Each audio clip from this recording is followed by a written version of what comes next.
And there's also sort of a public fatigue, right? Because now the public in the United States, they're more polarized. There's, even on the right, there's some people that think we should be going to war. On the left, they think we shouldn't, et cetera. It's getting quite murky. There's a lot of backlash. And I'm sure Trump feels that. Some of his closest media allies like Tucker Carlson and half my Twitter feed are saying he shouldn't have dropped the bomb, he shouldn't go to war. And I'm sure that stuff gets to him. But Benjamin, you believe, I think, that if there were to be a trigger for World War III, it would come from that region. I think so. I think we would see it in the form of what we're seeing now, trade war, supply chain crisis issues. We saw during COVID what happens when the supply chain is disrupted. That was a sort of a non-human event, meaning it was a virus. But imagine China now banning the sale of all rare earth minerals to the West, right?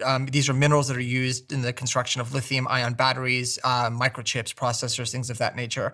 And then imagine if China says, look, we're simply not going to sell these things to the United States and its Western allies. Done. We're not going to. What happens then? So I think a major conflict will be precipitated by an economic and trade war, which we're now basically in for all intents and purposes. And until the U.S. and Western allies can diversify by getting these resources elsewhere, I don't know if occupying Greenland is going to be the answer or making Canada the 51st state will give us that. But this is where the Chinese are very effective. They have a large amount of these minerals within their borders. We know that there's a good amount in Ukraine, which is why President Trump wanted to make that deal with the Ukrainians to secure those mineral rights.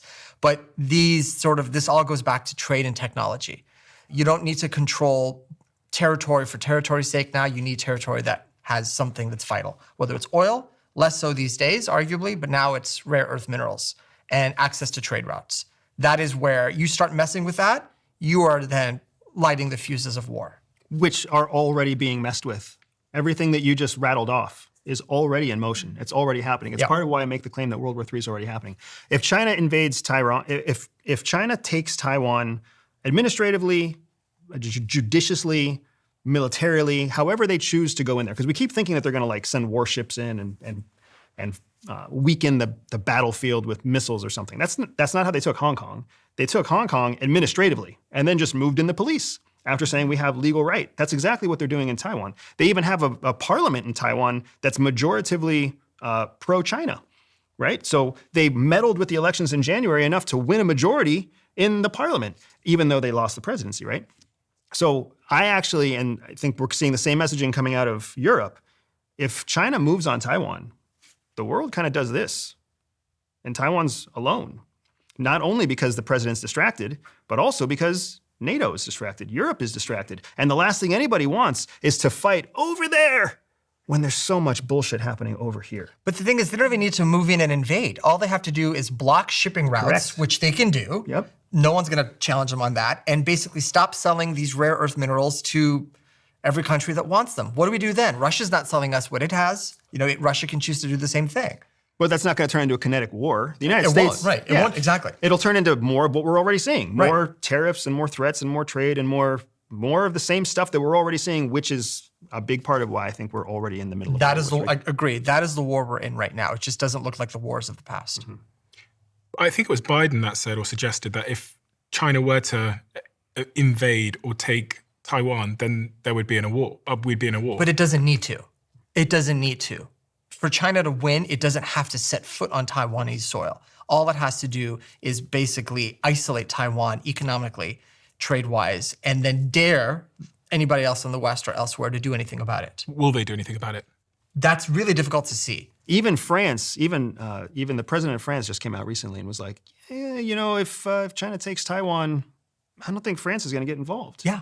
If we in the West can find our minerals elsewhere, I think we'll throw Taiwan under the bus. And under the Biden CHIP Act, that's exactly what we're trying to do, is find our diversified routes. Haven't we got some sworn promise to protect Taiwan? Yes. Officially, yes. We have a sworn promise to protect Taiwan. I think that the wild card in all of this is the current president. No one knows how he is going to behave. And I don't really believe that there's such a thing as him being distracted.